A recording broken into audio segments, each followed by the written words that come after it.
আমার আম্মু বটি দিয়ে শাকটা কেটে নেবে। এখন যে শাক কাটা শুরু করেছে। এখনও অনেকগুলো শাক আছে। যে শাক কাটা শেষ হলে কিন্তু আমরা এখন চিংড়ি মাছ বাজবে আমার আম্মু। দেখেন, আপনারা দেখতে থাকুন। এখন চিংড়ি মাছ বাজবে।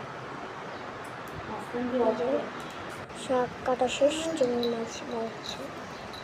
এখন আমার চিংড়ি মাছগুলো সব বেছে নেবে। এই যে বাঁচা শেষ হয়ে যাচ্ছে, আপনারা দেখতে থাকেন।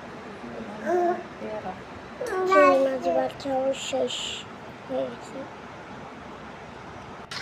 এখন আমরা এগুলো ধুয়ে নিচ্ছি।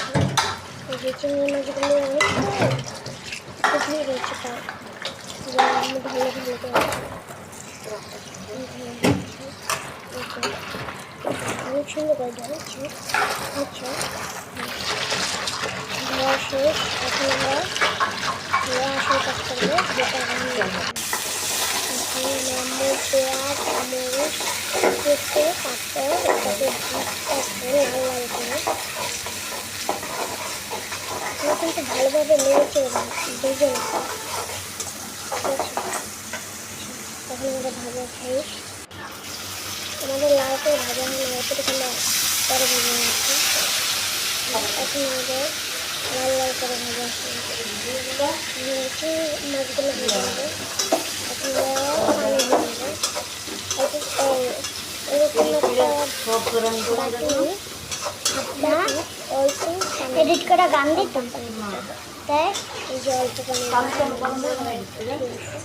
হ্যাঁ, এখন আমরা রসুন বাটা দেব।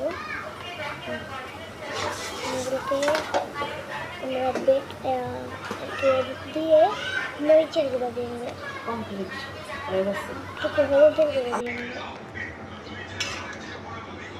এখন আমরা রান্না করছি।